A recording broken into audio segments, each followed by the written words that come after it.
अस्सलाम वालेकुम फ्रेंड्स, आप मेरा यूट्यूब चैनल देख रहे हैं फिजिक्स बाय मलिक। आज जो हम टॉपिक पढ़ने वाले हैं वो है vector addition by rectangular component. असल में इससे पहले मैंने भी वीडियो अपलोड कर चुका हूँ और समझा चुका हूँ, डिफाइन कर चुका हूँ कि वेक्टर एडिशन का इससे पहले एक और मेथड होता है जिसे हम कहते हैं वेक्टर एडिशन बाय पैरेललोग्राम। तो उसके बाद अब हमारे पास जो दूसरा टॉपिक है अब जो हमारे पास दूसरा मेथड है हम उसे कहते हैं vector addition by rectangular components.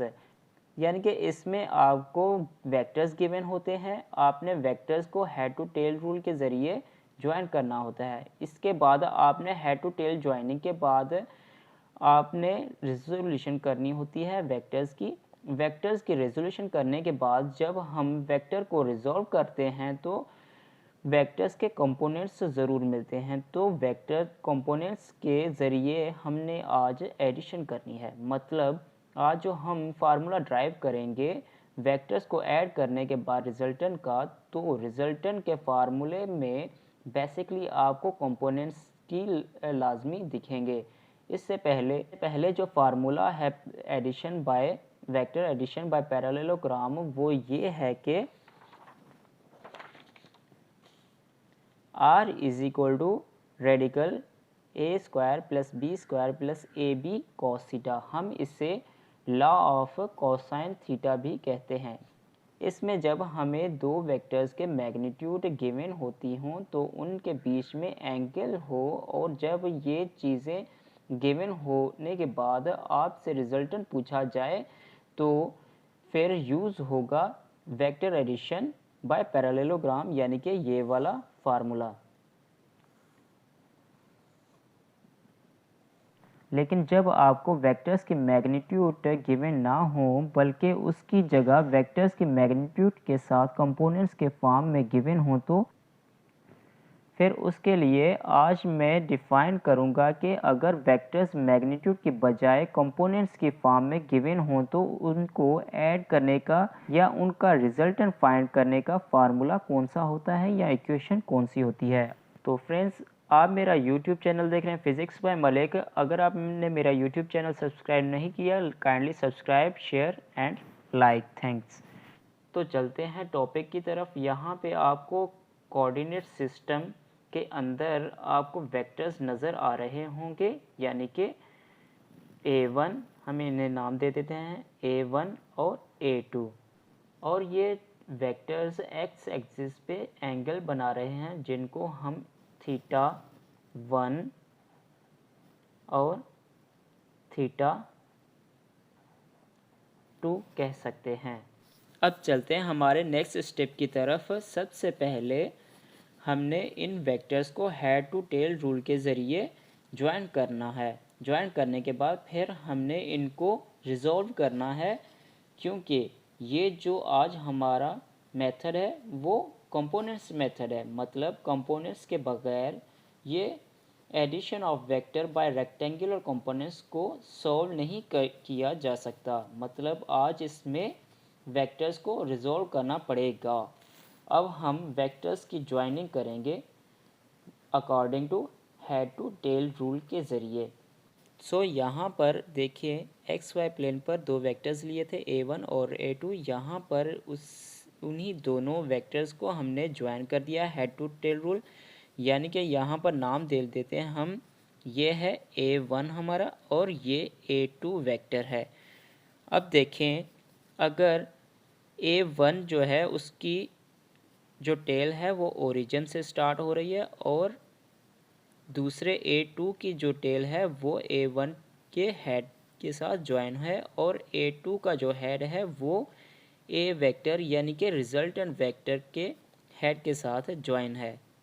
तो आप ये भी कह सकते हैं, रिजल्टेंट कह सकते हैं, R से शो कर सकते हैं और A से भी आप शो कर सकते हैं।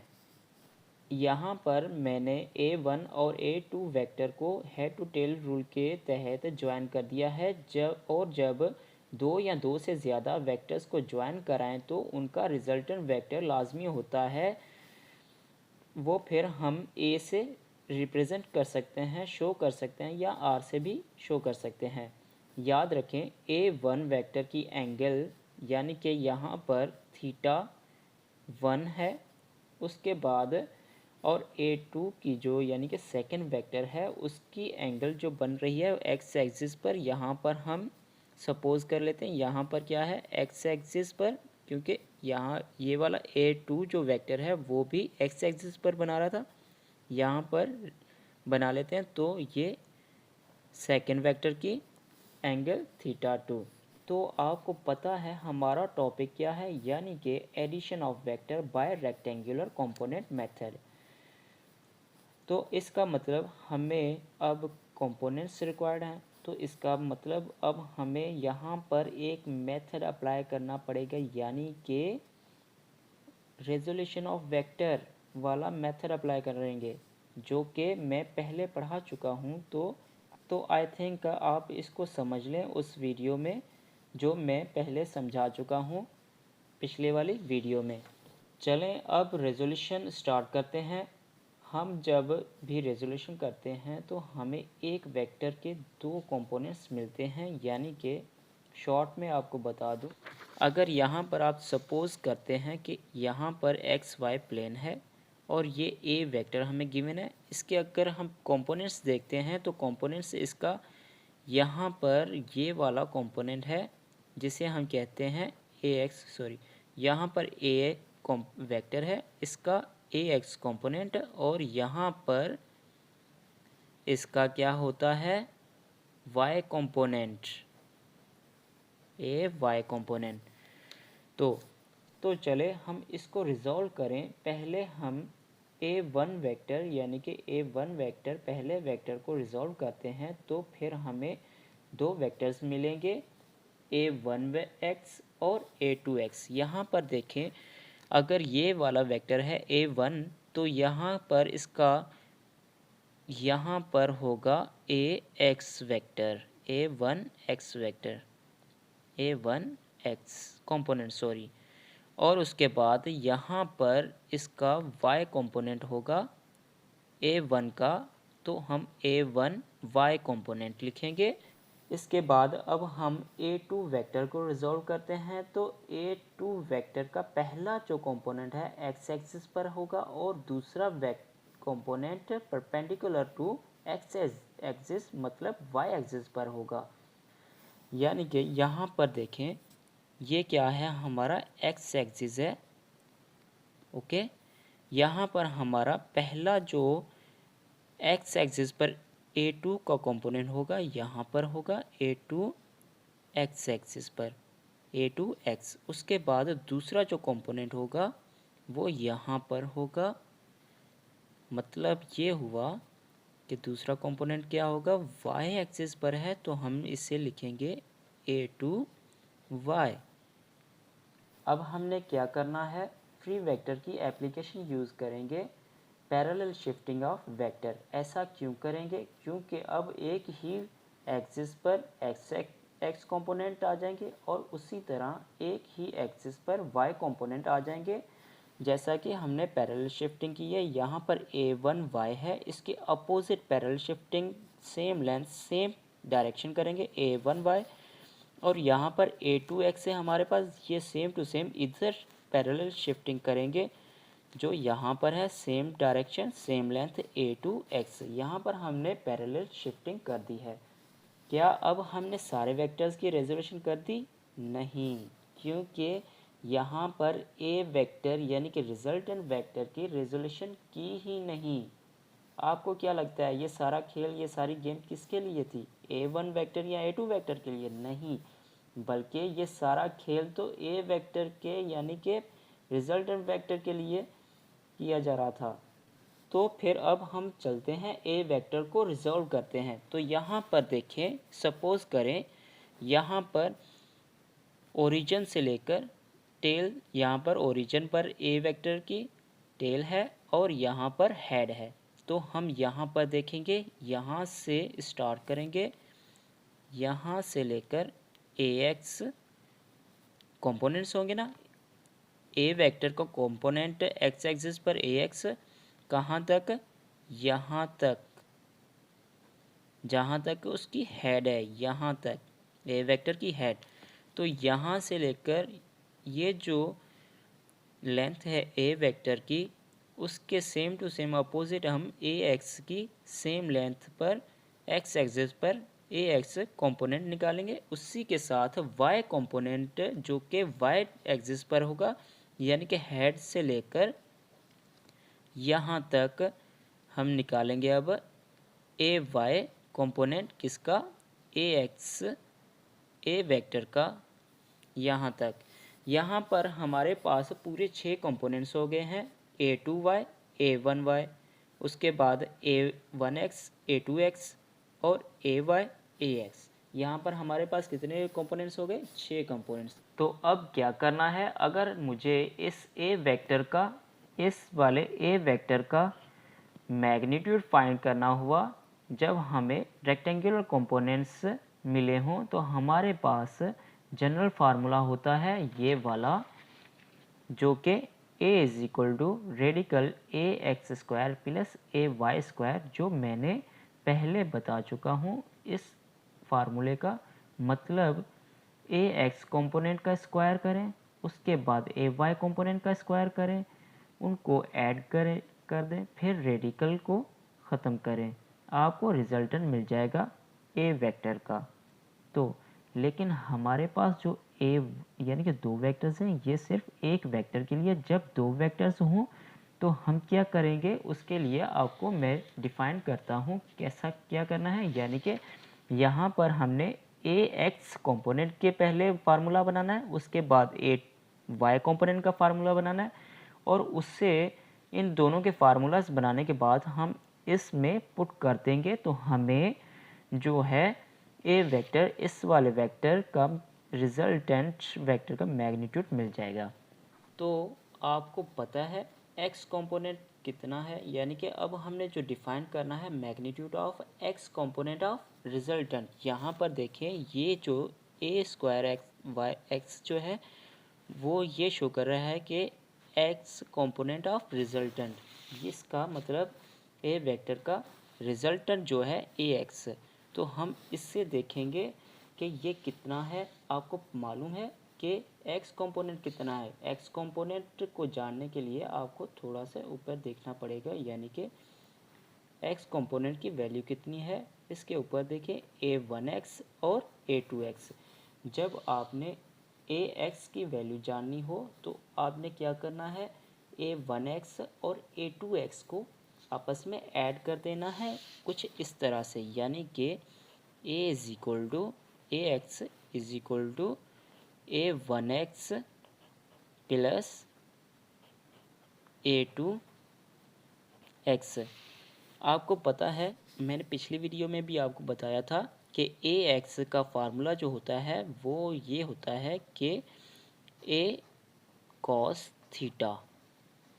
तो हम ए एक्स पर जो एंगल कॉस थीटा होती है, तो हम इस फार्मूले को यहाँ पर पुट करेंगे, तो ये होगा ए एक्स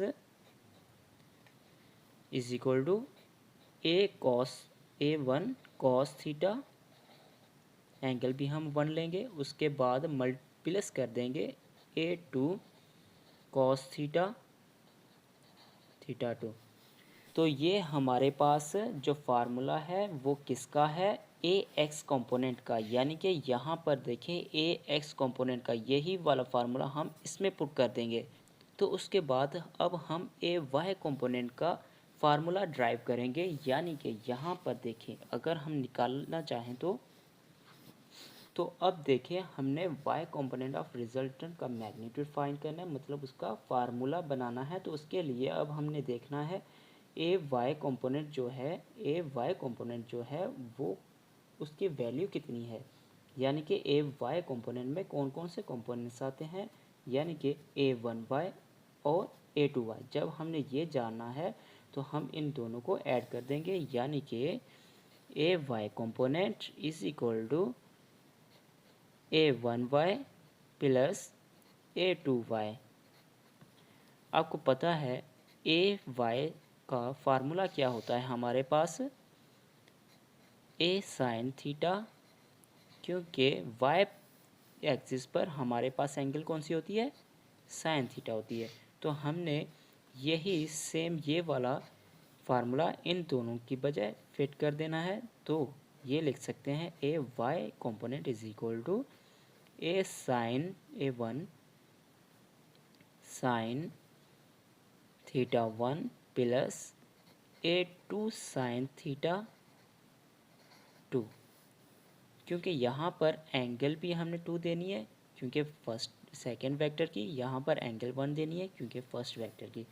तो ये हमारे पास फार्मूला निकला है किसका, magnitude of component of resultant का। तो अब यही एक ये वाला और ये वाला दोनों फार्मूला हम किस में पुट करने वाले हैं, इस वाले में। तो कैसे पुट करेंगे, कैसे सॉल्व करेंगे आप देखें। तो अब हमने देखना है कि फाइंड क्या करना है। हमने ए कंपोनेंट और ए वाई कंपोनेंट की मैग्नीट्यूड का फार्मूला ड्राइव कर लिया है। उसके बाद अब हम सिर्फ और सिर्फ ए यानी कि रिजल्टेंट की बात करेंगे।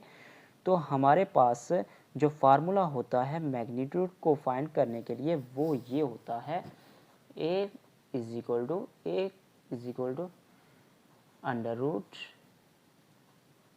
ए एक्स स्क्वायर प्लस ए वाई स्क्वायर।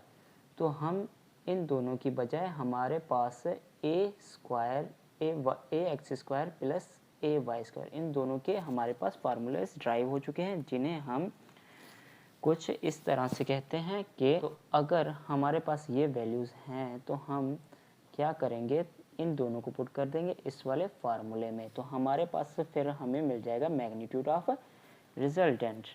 तो उसके बाद अब हम देखते हैं ए वेक्टर, यानी कि ये वही वाला वेक्टर है, ये वाला। इसकी अब हम मैग्नीट्यूड देखने वाले हैं। जो रिजल्टेंट है इसकी मैग्नीट्यूड देखेंगे तो हम क्या लिखेंगे, रेडिकल।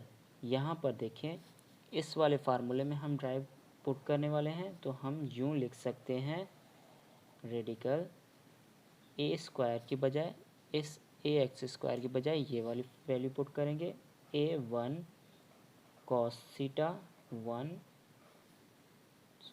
प्लस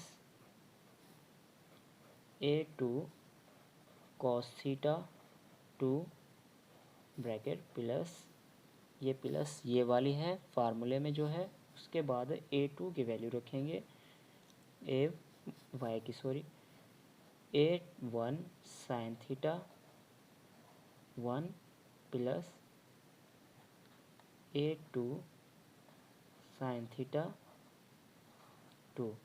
ये है हमारे पास किसका फार्मूला,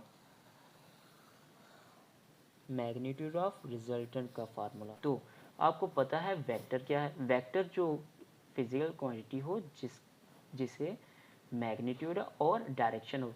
हमने मैग्नीट्यूड तो निकाल लिया, डायरेक्शन कहाँ है, तो डायरेक्शन निकालने के लिए हम तो इसके लिए क्या होगा कि हमारे पास डायरेक्शन का फार्मूला होता है, कौन से वाला, डायरेक्शन का फार्मूला होता है tan theta is equal to a y upon a x, यानी कि ए वाई कॉम्पोनेंट को डिवाइड कर देना है ए एक्स कॉम्पोनेंट के साथ। तो हमने यहाँ पे थीटा कौन सा रखना है, क्योंकि थीटा हमारे पास दो होती हैं, A1 थीटा यानी कि A1 की एंगल और A2 की एंगल 2 थीटा 2। तो इसके बाद यहाँ पर हमने ये दोनों नहीं रखनी, असल में यहाँ पर जो थीटा रखनी है वो रिजल्टेंट की रखनी है, यहाँ वाली ये वाली रिजल्टेंट की थीटा, ये वाली हमने यहाँ पर रखनी है। तो यहाँ पर हम लिख सकते हैं theta is equal to tan inverse, यानी कि ये यहाँ पर जब आ गया तो ये tan inverse A y component upon a x component. मतलब ये हुआ कि अगर हम डायरेक्शन ऑफ रिजल्टेंट निकालना चाहते हैं तो हम क्या करेंगे कि ए वाई कंपोनेंट को डिवाइड कर देंगे ए एक्स कंपोनेंट से, तो हमें डायरेक्शन मिल जाएगी। तो उम्मीद है मुझे आपको ये टॉपिक समझ आया होगा। आज जो हमने टॉपिक पढ़ा है वो है vector addition by rectangular component. तो आज हमने इसमें जो किया है वो सबसे पहले हमने दो वेक्टर्स एक्स वाई प्लेन पर लिए यहाँ पर, उसके बाद दो वेक्टर्स लेने के बाद उन्हें हमने जो हेड टू टेल रूल के ज़रिए ज्वाइन कर दिया। फिर हमने रेजोल्यूशन ऑफ वेक्टर्स किए, फिर हमने फ्री वेक्टर की एप्लीकेशन उन पर अप्लाई की, यानी कि पैरेलल शिफ्टिंग ऑफ वेक्टर। फिर हमने यहाँ पर मैग्नीट्यूड ऑफ रिजल्टेंट निकला और डायरेक्शन ऑफ रिजल्टेंट निकला। तो आई होप आपको समझ आ गया होगा। अगर कोई भी क्वेश्चन हो you can ask in the comment box. अगर आपने मेरा यूट्यूब चैनल सब्सक्राइब नहीं किया, kindly subscribe, share, like, thanks.